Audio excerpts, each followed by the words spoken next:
Congratulations! You and I are the same way used to be. Well, I think you're a good person. If frightens That's the way I see it. Take Christian and Rose back. I'm no hero. Just hold on, you just who the hell do you think I am?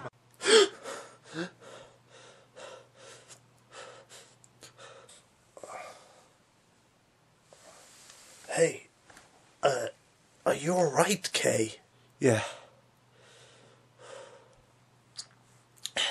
It's nothing. It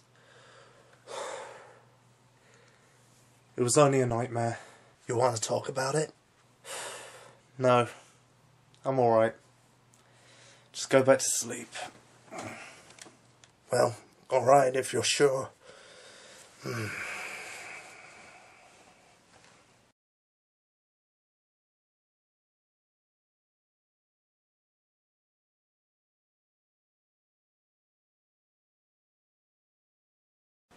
Well, that was...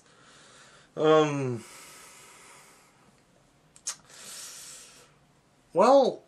I'm not really sure how to describe it. Wave goodbye to your testicles watching this series. Shut up, Emma. Oh, life without testicles isn't so bad.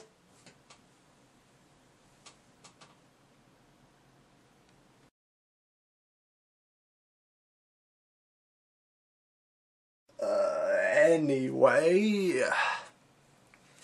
So the episode starts out with two kids talking about how if two people who love each other apply to Tokyo University, they'll be together forever. Oh yes, because all romances you have when you're young always work out. What a great lesson for the kids! Oh, don't act like such a cynical old man. Unfortunately, one of these kids has to move away, but as she does, she yells out to her friend to apply to Tokyo University so that they can see each other again. We now cut to several years later and we see her friend as a young adult. Apparently, his hobbies include drawing, collecting photo booth stamps, although his collection is compiled of only pictures of himself on his own.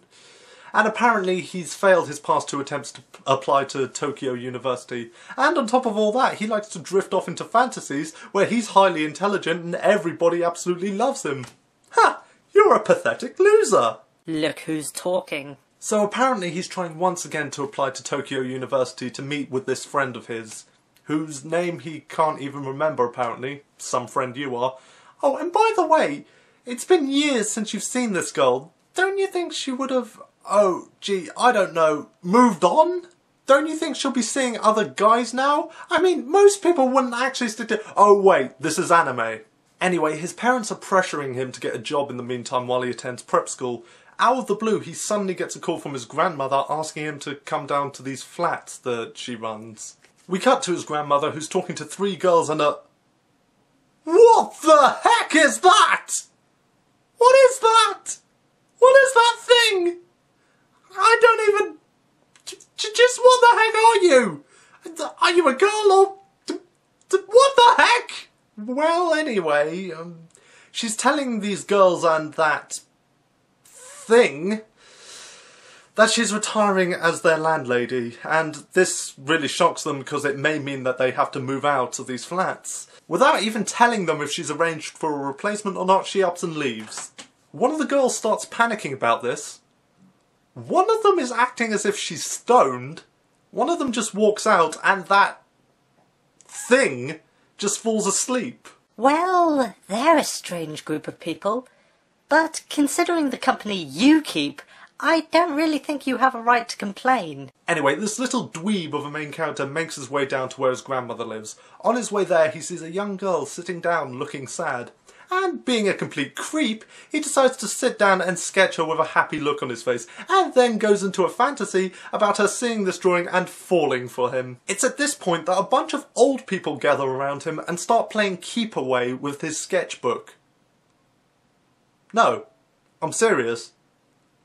This really happens.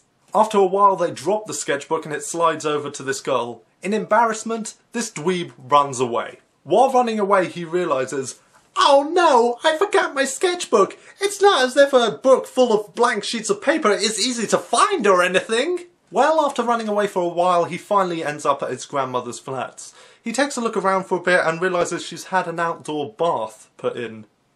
Okay, I see where this is going. He climbs in and wouldn't you know it, one of the girls, who looks like a combination of Yomi from Azumanga Daioh and somebody who shall remain nameless, climbs into the bath with him. Actually, while we're on the subject, this dweeb kinda looks like a combination of Suguru Misato and Kei Kusanagi. Of course, the antics of, OMG, you nearly saw me naked, occur, and as he tries to apologise, his head accidentally lands in her bosoms, so she falcon punches him halfway across the flats. It's at this point that he runs into that thing.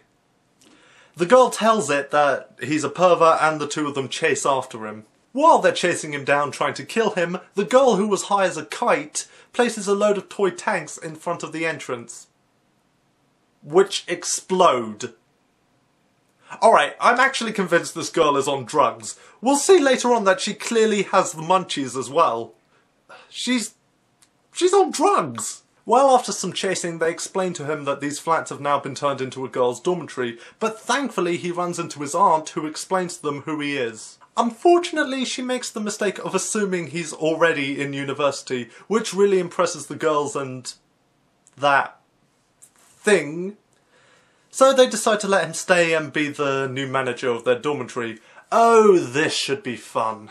Wait a minute, why the hell couldn't his aunt have taken over the dormitory? She's related to the old lady, so why didn't she just pass it over to her? Later that night, the thing comes into his room and forces him to touch its breast.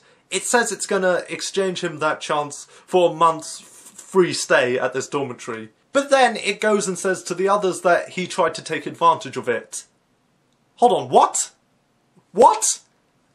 I don't even know what's going on anymore. You're still trying to figure it out? I gave up like 3 scenes ago. Well, in any case, the following night he explains to his aunt that he's not actually in university and how he's failed application the past 2 times. She then points out to him that it's going to be difficult for him to come clean with the girls and that thing, that he lied to them and... No, wait a minute, no! No, he didn't lie to them. You made the wrong assumption and told them the incorrect information. He just didn't have the chance to tell them otherwise. So you're the one who's going to have to come clean with the girls that you gave them the wrong impression and made the wrong assumption.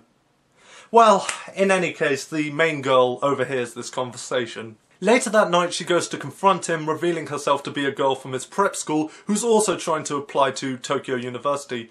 Naturally, if you have 2 functioning brain cells, you can figure out that these 2 are actually the children from the beginning of the episode. When the thing and the stoner come in, the little dweeb tries to come clean about who he is, but the main girl decides to cover for him. Of course, this dweeb doesn't have 2 functioning brain cells and can't for the life of him figure out why this girl would cover for him. So the episode ends the next day with him accidentally looking into the girl's bath again and getting falcon punched again. Well, it was a very weird first episode, and I can kind of see the antics that are going to ensue in this scenario coming a mile off, but maybe I'll be able to get some laughs out of what's going to happen. I hope. But I do have one serious question, and that is... just what the heck are you? Seriously, it's driving me nuts now. Oh, great. Now he's going to be obsessing about this all week.